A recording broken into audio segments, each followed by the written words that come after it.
Call to order, please.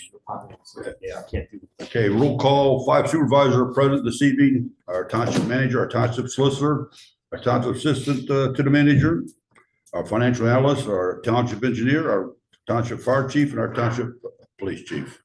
All are present this evening. Would you please stand for the pledge of allegiance? I pledge allegiance to the flag of the United States of America, and to the republic for which it stands, one nation, under God, indivisible, with liberty and justice for all. Okay, Mr. Stanek, would add an item for the agenda this evening. Would you please give a brief description of what we're doing? Sure. At the last meeting last week, the board had approved a resolution that would have us apply for the H2OPA grant application for the quarry and the quarry pump station upgrade project. The amount of that project was incorrect, and so Rob had come with a updated number. Okay, so what we want to do is seek a motion to add this to the agenda this evening. So moved. Thank you, Mr. Byrne. Need a second, please. Second. Thanks, Mr. Murphy. Any further discussion? All those in favor of adding the motion to the agenda, please indicate by saying aye. Aye. Thank you. Number 3, public comment time. The Township Board of Supervisors allocates a period of time during this item for those individuals who'd like the opportunity to address the Board of Supervisors on any matter. Each person addressing the Board of Supervisors has to limit their comments to a maximum of 3 minutes. Do we have anybody sending any comments in? Okay, no one's here to make it. Okay, let's move on. Number 4, motion approving the proposed 2023 tentative annual budget. Mr. Stanek, take it from here, please. So the tentative budget for the township for fiscal year commencing January 1st, 2023 and ending December 31st, 2023 is hereby submitted. The general fund is in the amount of $7.47 million plus $763,000 interfund transfers, and the fuels fund is in the amount of $405,000. The real estate tax for 2023, we anticipate at this time maintained at 1.1 for a total projection of 1.376 million. This budget could possibly include the establishment of a fire tax for additional proceeds to fund fire operations. Based on the property value of $200,000, a resident right now at 1.1 pays approximately $220 for the township share of the property tax bill. We have a assessed valuation every year that's established by the county, and for 2023,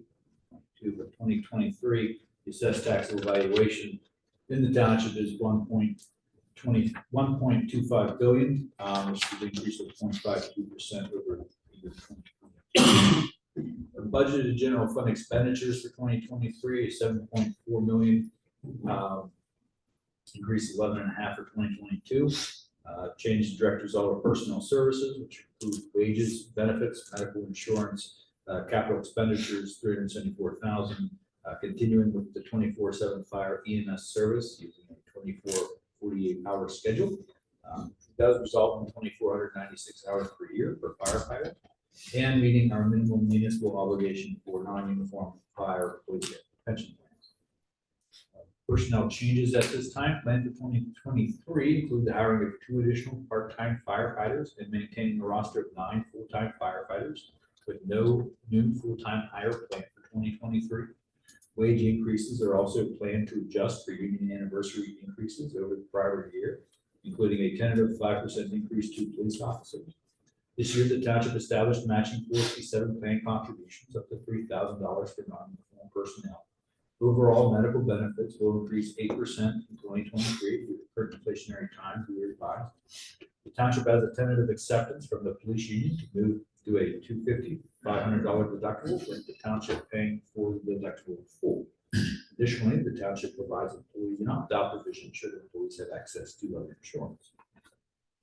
Capital and special projects this upcoming year, will include a fixed asset register, amount of 12,000, engaging consultant, establish values for all public assets owned by the municipality, which is an important step in our meeting our GASB Governmental Accounting Standards Board compliance.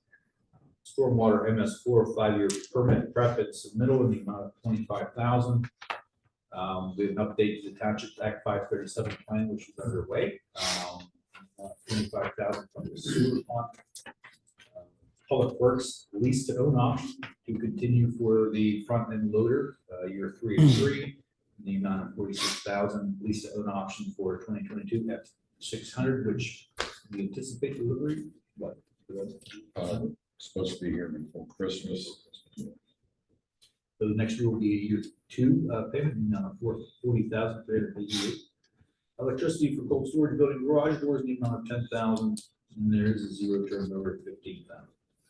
Park and Recreation Community Park Overflow Parking Extension Project, the amount of $41,300. An LSA grant has been submitted for this project. Township hopes to hear before the end of the year. We have police lease to own option for the 2022 SUV Ford Interceptors in the amount of $40,533. We also lease to own option for a new 2023 SUV Ford Interceptor for $16,150. We continue with our lease to own option for 2020 F-150 K9 Squad, which is the amount of $13,176. Intersection cameras using county forfeiture fund, the amount of $28,500, and department tasers, body armor, and ammunition, etc. for $17,500. Fire purchase of turnout gear and other equipment, in the amount of $13,000.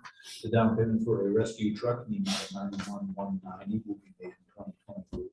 Radios and pagers at $4,500, and lease option for a fire F-150 and fire Ford Explorer, each in the amount of $7,500. Liquid fuels fund, paving and seal coating, $210,000. Snow and ice removal, course at 120, which seems to service well over the past, and streetlights, $25,000. Stormwater replacement maintenance, another big item for liquid fuel.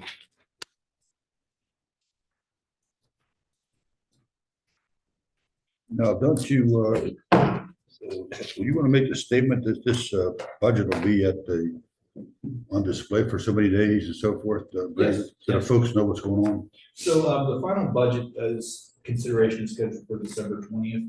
So we're meeting our legal obligation to have the budget presented for public inspection for a period of 20 days before it's passed. Thank you. Thank you very much. Okay. A motion approving the proposed 2023 tentative annual budget. So moved. Thank you, Mr. Murphy. Need a second, please. Second. Thanks, Mr. Lucas. Any further discussion? All those in favor of approving the proposed 2023 tentative annual budget, do so by saying aye. Aye. Opposed? Motion carries 5-0. And that's going to be published, right, Brandon? The notice for the proposed budget? We already had it. Yeah, we've already included the notice for the December. Oh, okay, good. Yeah. Perfect. Okay, number 5, motion to amend the H2O Pennsylvania. Would you give a brief description of that and see where Rob fits into this, Brandon? I'll defer to Rob. He come down all this way. Yeah, so first off, I apologize for belaboring you with this again. At the last meeting, there was a lot of discussion, and actually at the planning commission meeting before that, there's a lot of discussion about concerns being raised about utilizing grant monies to solve purely what was being represented as a private project. I'd spoken to Brandon about this. We had a letter from Ouija. We were all on the same page about the fact that this grant application was intended to cover full build out of the pump station for all future needs for that watershed. It's not a huge area, but again, talking to Brandon about the 537 planning, talking to Ouija and their concerns represented in the letter that they sent. In my head, everything was fine. We were all on the same page. When that letter was sent by Ouija, the estimate that was provided was prepared to provide a number on the basis of just what would be needed to serve the Snuffy development. Again, my head's in 537 planning mode. It never even dawned on me that that would be possible. So as all this discussion was happening, the whole time I'm, what are we talking about? We're all saying the same thing. Why are we so concerned about this? It wasn't until after the meeting that this kind of came to a head, and I got clarified that that was actually indeed provided as a number to provide the stuff Snuffy as this is what's required of you if you want to update this pump station to serve just your development. We wouldn't recommend that as an approach. Again, we're all on the same page that we would never spend that much money in order to stop just short of doing what we would need to do for the long-term, benefit of the community and the system. So I went back, revisited, spoke to Brandon after the last meeting, explained that what the mistake was. I revisited the estimate and revised it. We need to submit based upon that estimate rather than the one that was used, that was provided by Ouija. Again, my misunderstanding, a lot of different numbers being thrown around. That pump station is indeed over capacity right now. It does need to be worked on. We're in the process of doing the 537 planning for the entire system, not just Quarry. Quarry is one of the main areas of concern for the 537 plan. It will be addressed. We're going to have to spend some time and spend some money there at some point, regardless. But again, this is the reason for my being here tonight. Number one, I apologize. This is completely on me. What Mr. Bull stated in the meeting last week was actually correct. We actually both correct. We weren't on the same page. He was saying something, in my mind, we were saying the same thing. So again, looking for just to revise the resolution and give authorization to sign all the paperwork to get this grant application. Hey, Rob, you said that change in the amount of money, is that what you're saying? Yeah. How come the two numbers are the same? Help me out here. The first number that we used last week was $2,254,023. Okay. That was the number from my report How last. much? Say it again. 2.25 million. And the number and the updated is 2.73, $2,733,437. So with the 2.25, you want to make a motion to approve it first and then discuss it, or you want to discuss it next? We discussed it here. We're okay tonight. The motion should be first. Yeah, right, you're right. I'll make a motion to. Go ahead. Well, to approve it and then discuss it. Yeah. Second. Thank you, Mr. Burns. Now you can discuss. So before, for what you're telling me, so it was 2.25 million to add the 350 homes, correct? So you're going to 2.732, whatever. How many additional units will that extra 500,000 pick up or? So what we based this on, again, at this point, we're still in the process of doing the 537 planning. The deficiency in capacity right now is based more on wet weather flow to the station than it is on development. Right now, the station's at capacity because they need operationally, when they have a wet weather event, they need to throttle the gate to the influent to allow less flow to throttle the flow coming into the pump station, because the pumps can't keep up with the amount of water that's coming to it. Okay, so let me back up. So what you're telling me is like half of the people that are tied in now are putting their storm drains into it. So in a flood event, that's why. Not 100% sure what the origin is, but potentially. If that hasn't, and again, I don't know what's been done in the past as far as that type of work in the system. But that could be a potential cause. It could be a lot of things. It could be deterioration in the main lines. It could be leaking manholes. It could be something in a line located near a stream. It could be a lot of different things, but somehow during wet weather, water's getting into the system. We're not confident with what the number is. We have modeling based upon flow data that was collected previously. The best number we have right now is right around 1.68 million gallons a day on a flow rate during an event.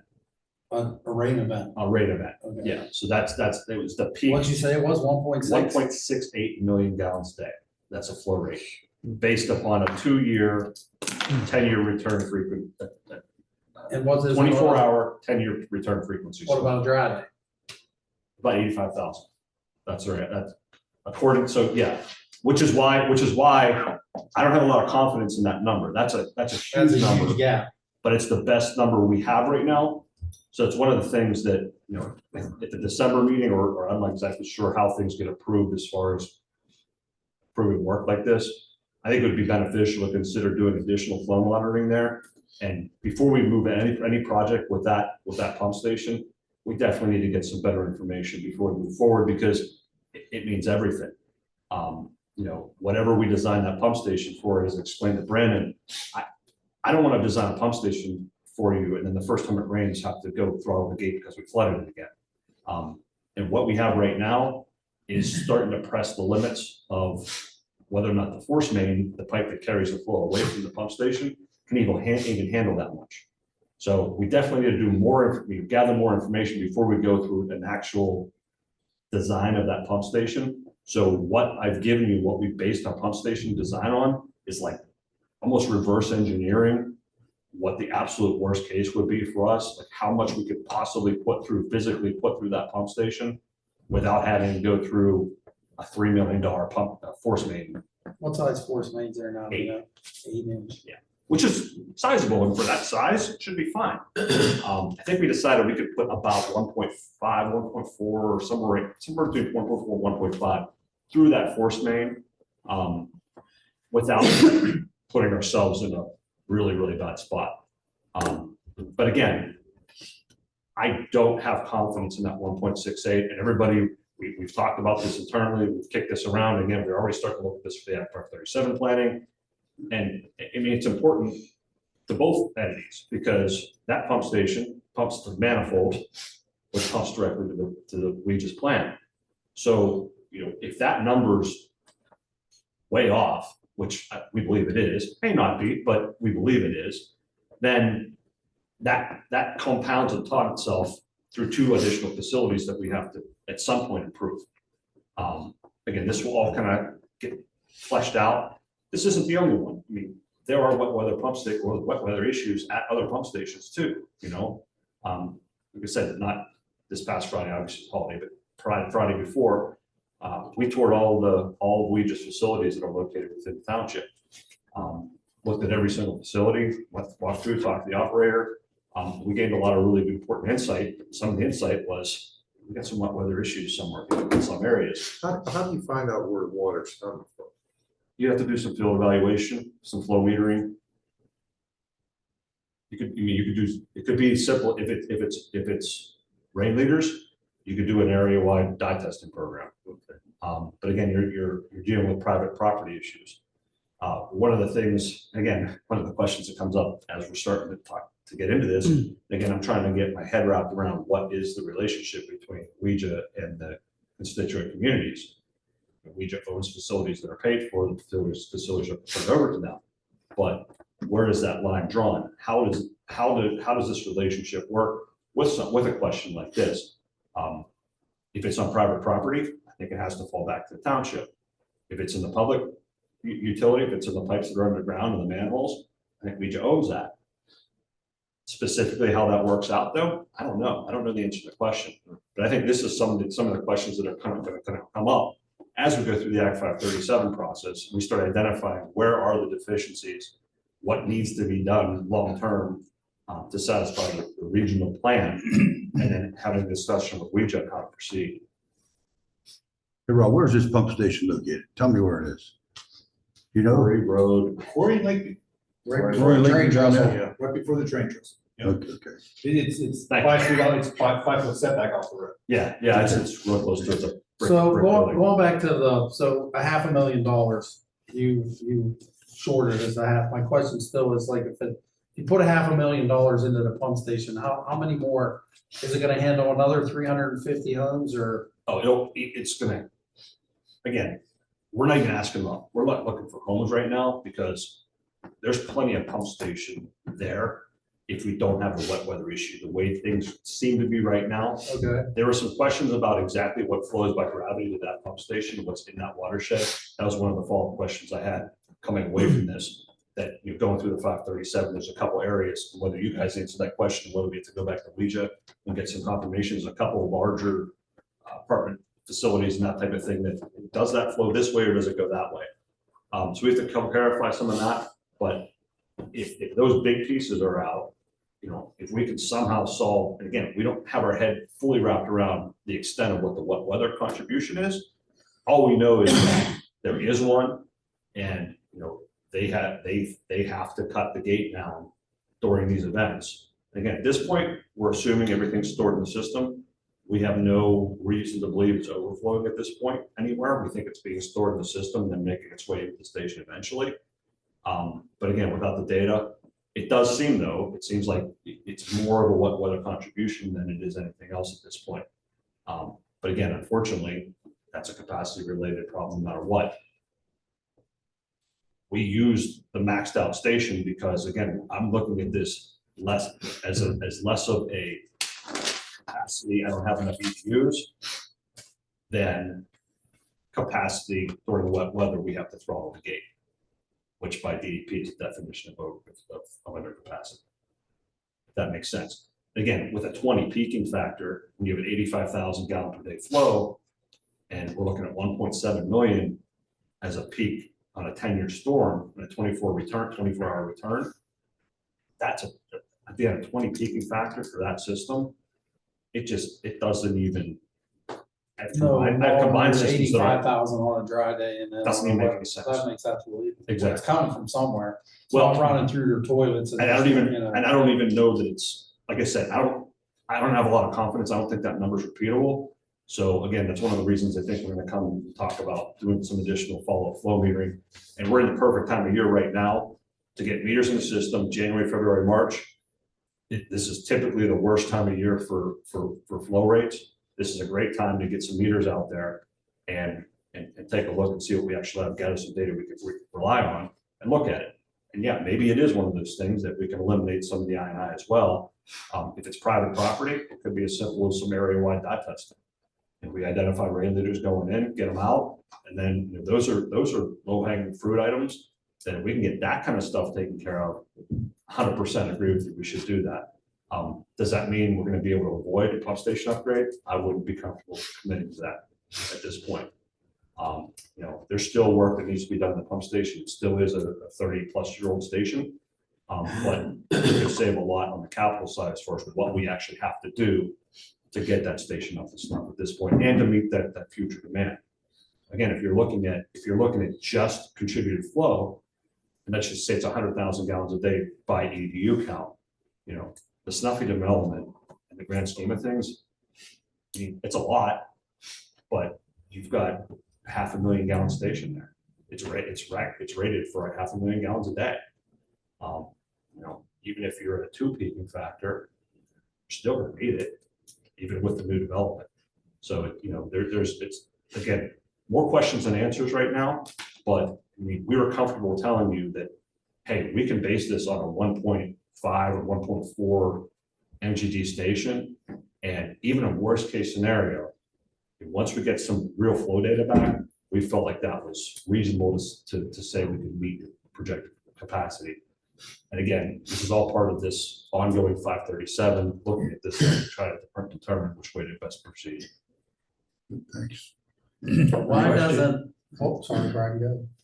Who is the proud owner of this pump station? We do. Okay, so Ouija owns it. Correct. It's paid We are for. applying for a grant to fix it.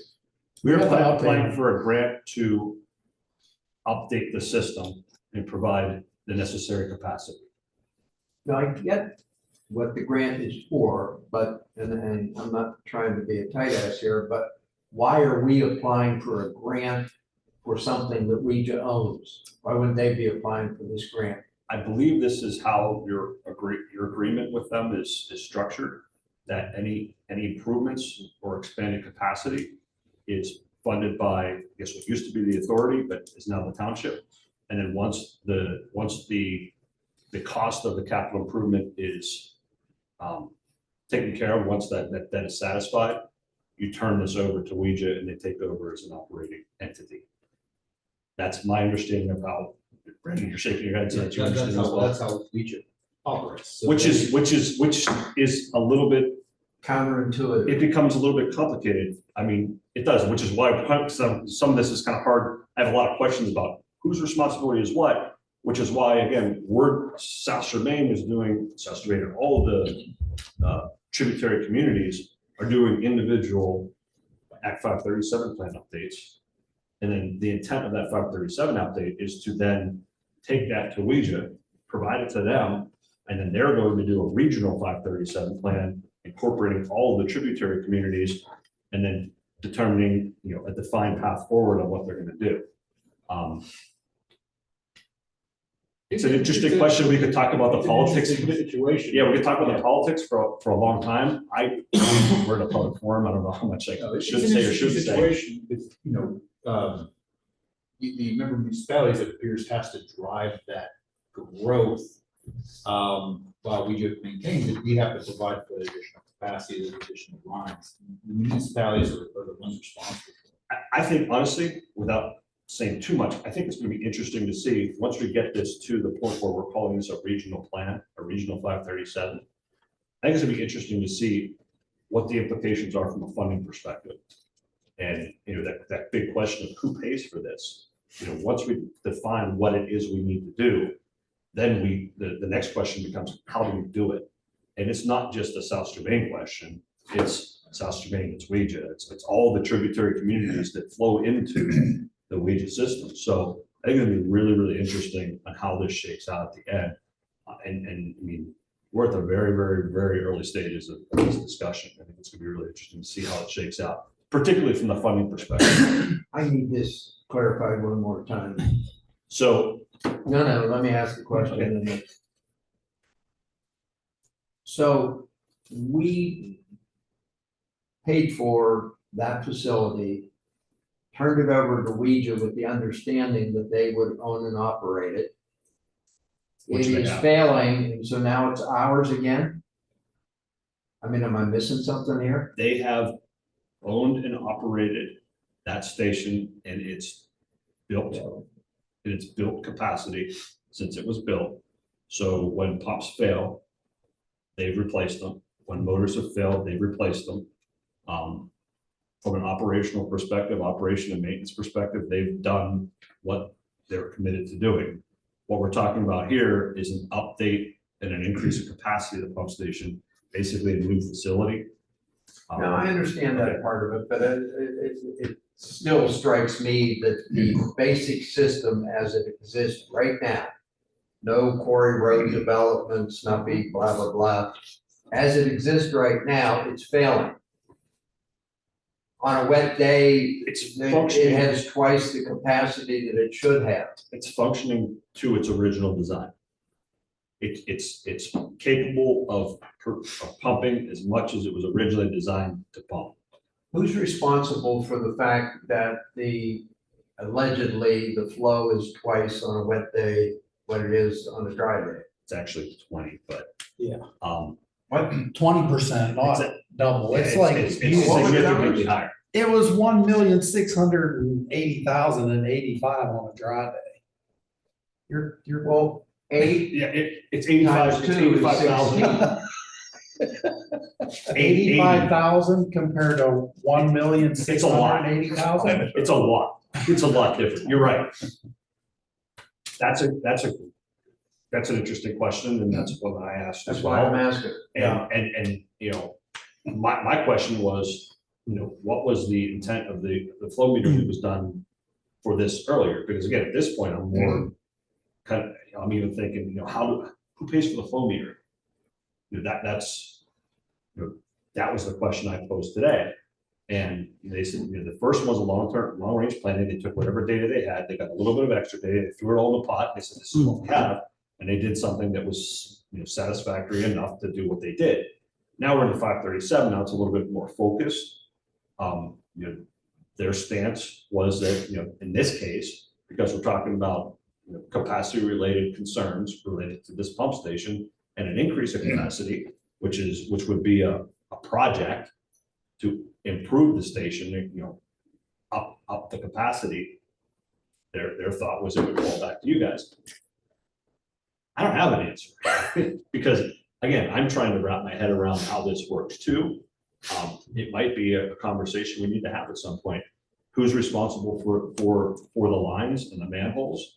I think it's Ouija, but the private connections, if we're talking about ring leaders, then I think that they would have a viable argument to say that that's your responsibility.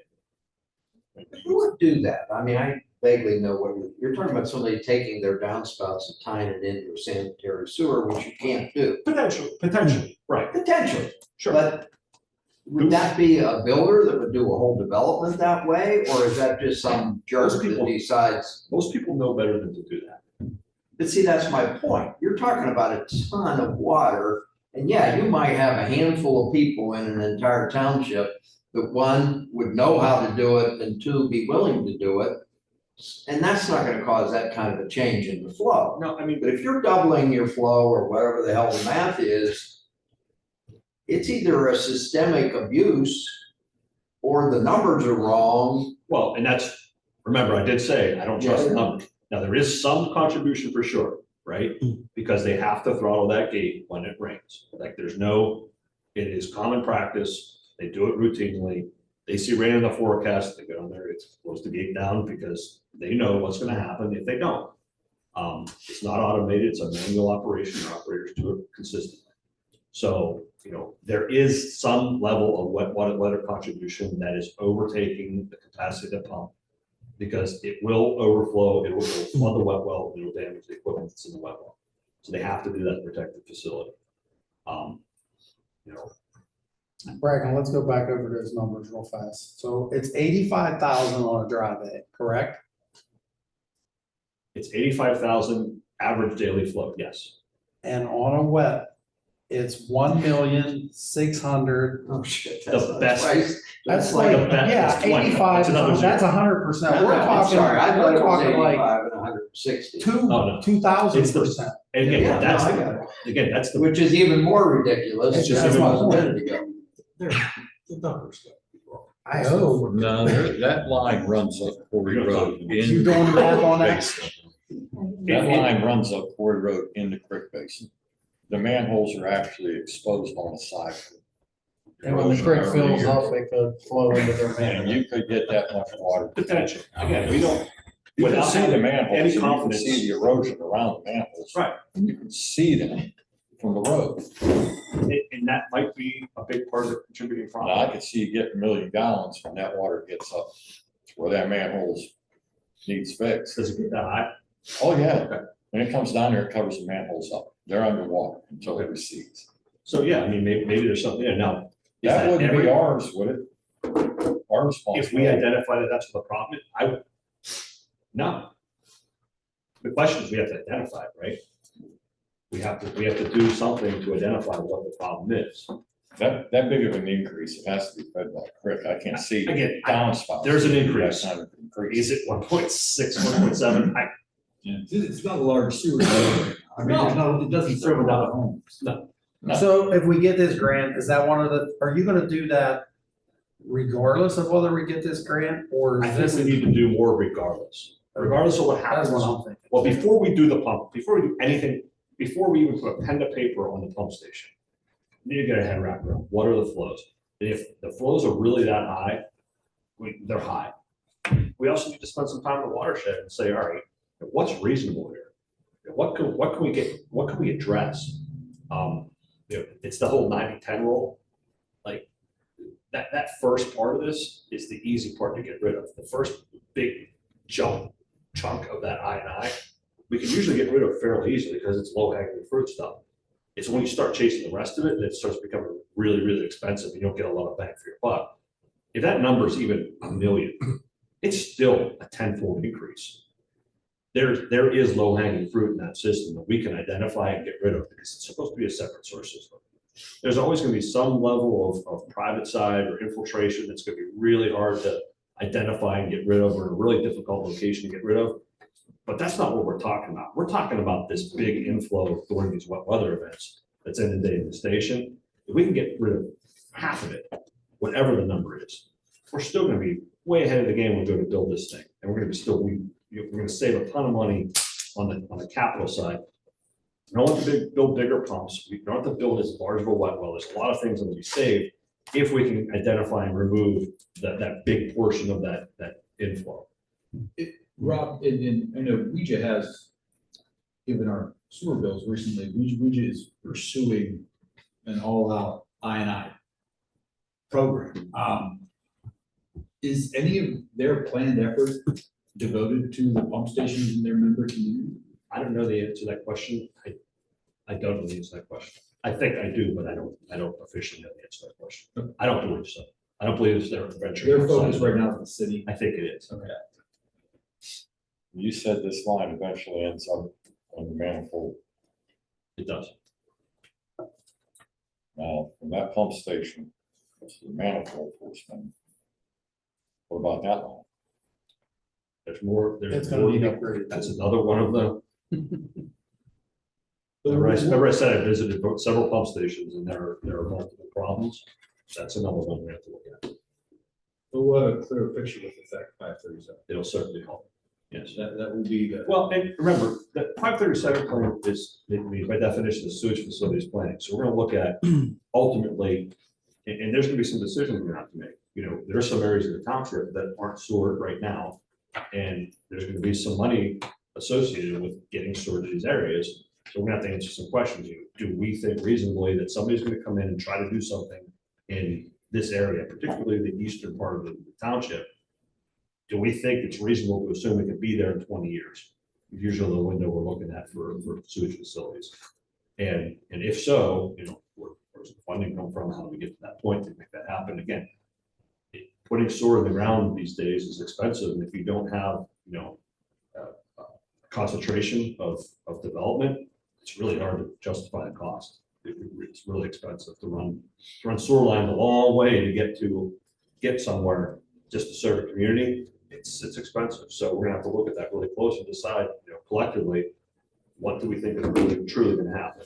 And then approach from that step. But again, the 537 looks at all this and says, you know, reasonably, realistically, this is where we're gonna be at some point in the horizon. And then we plan accordingly from there. You know, the stuff locally, that like Snuffy and like the ones that are happening right now in the already developed areas, those are the easy ones. We look at density and buildable area. We put a contributing flow. We estimate how many EDUs are going to be in there. We can put a number on those very easily.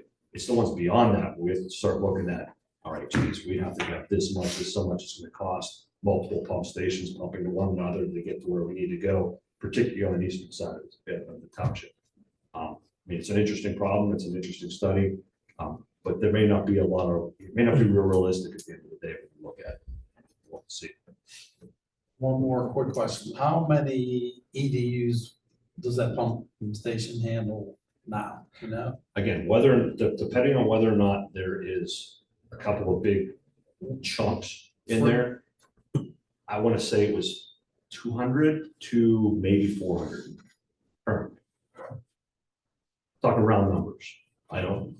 We were trying to do house counts and figuring out. Yeah, I'm what gonna could say possibly be. 400, because I think there's more than 200 homes going into that. but- We were just, And again, what do you think, like, Sewer map tool or- the amount of money that you're asking for, how many EDUs do you think that would up it?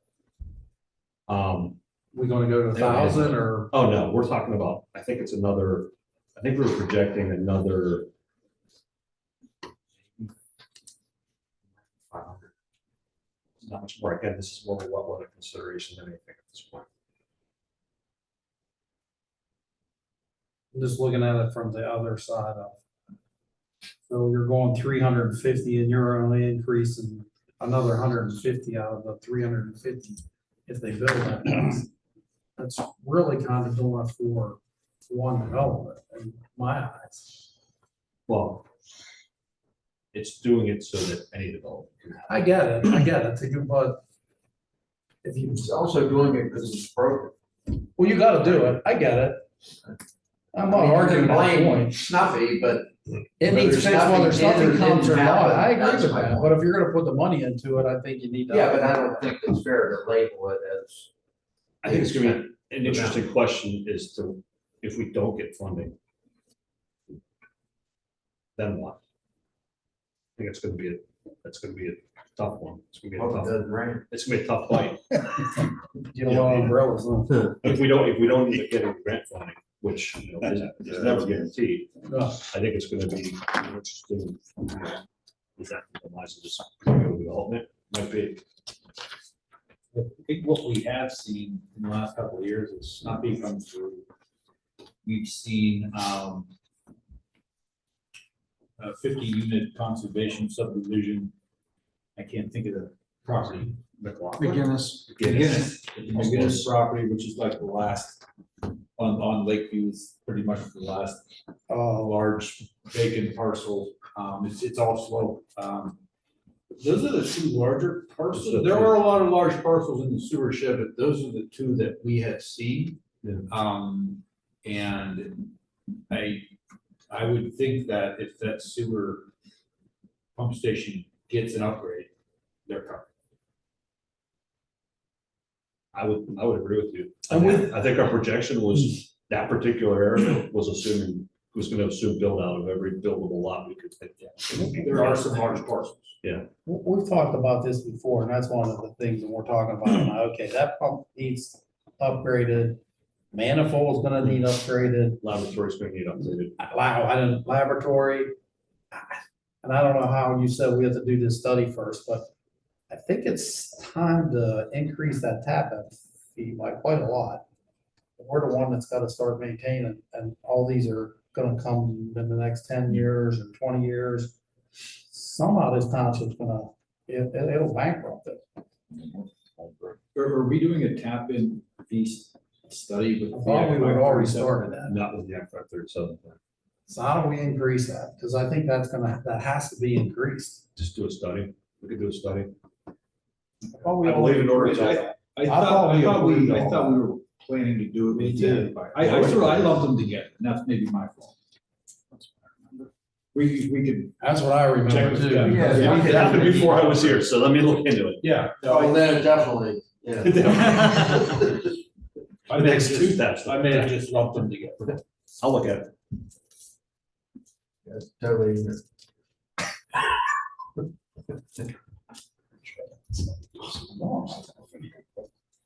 This one's almost 3 million, the other one said 4 million, like, okay. Now he's saying laboratory.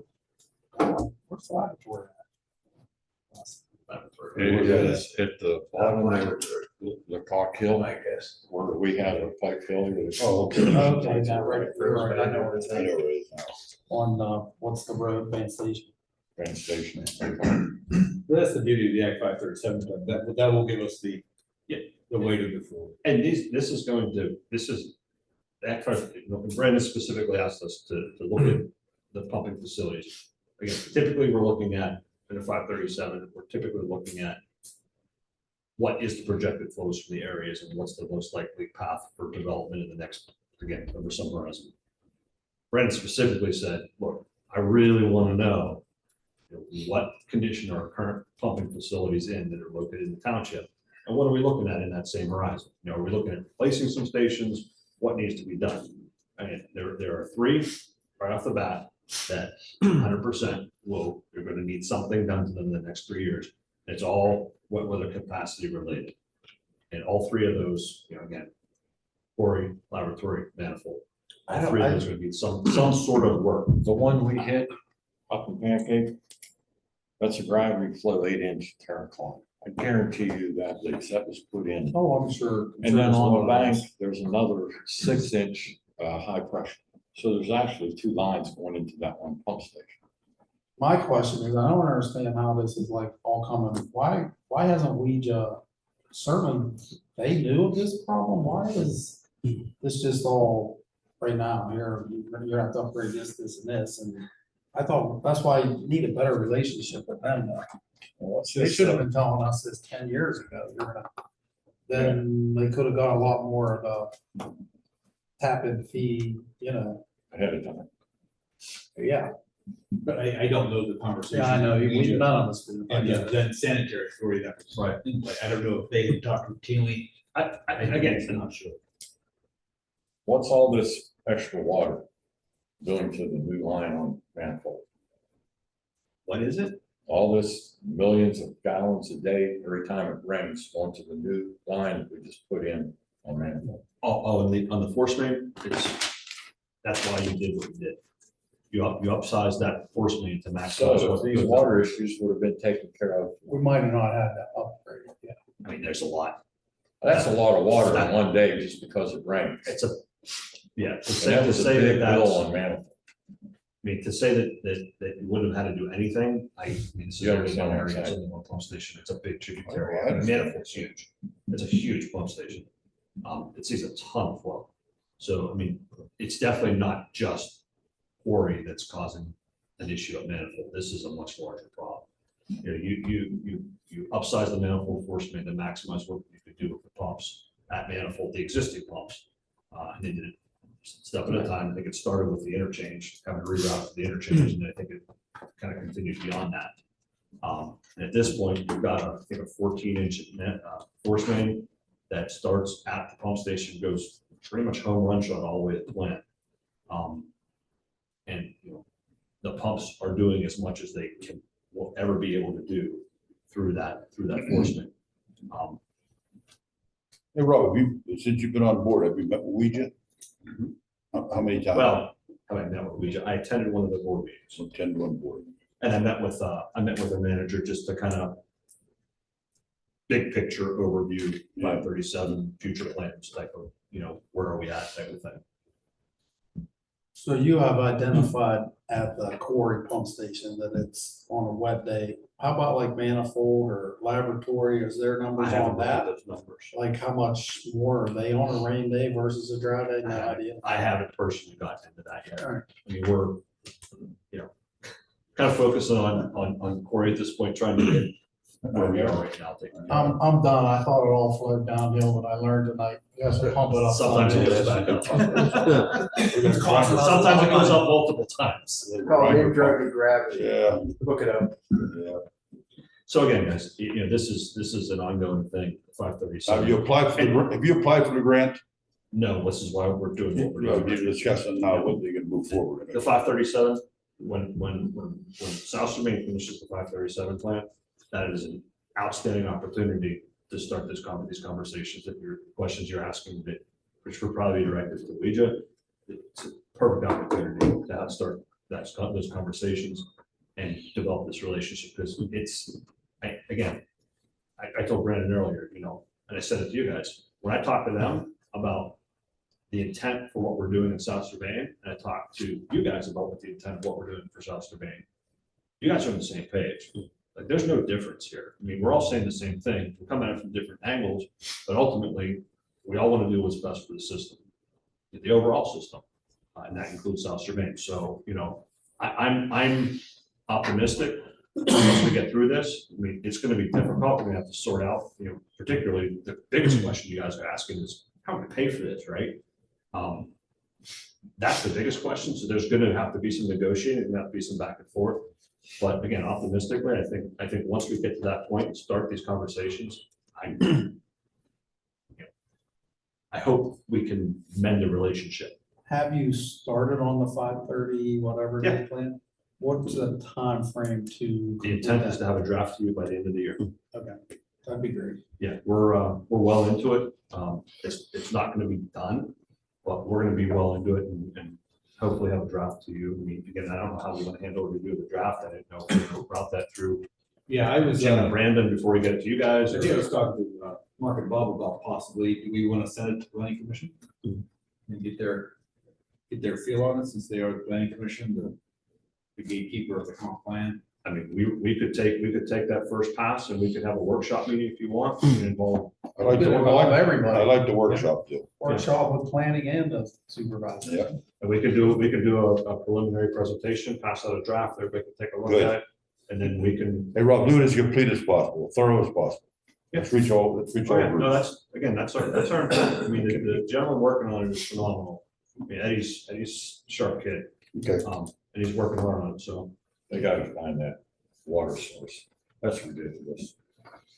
Again, that's something I think we need to look at Oh, early, that's first quarter big. next year. It's all mechanic. You're overworking everything. That has to be found.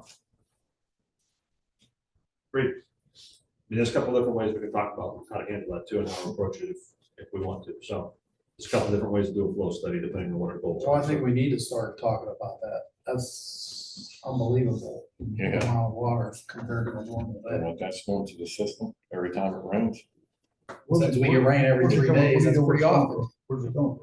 and I start doing line Storm drains inspections. are in the manholes, They the have manholes cameras. are broken, they have cameras. They can Oh, go in one there and check. line runs and the manhole's exposed in the creek on Forty Road. It's in the creek, Okay, creek bed.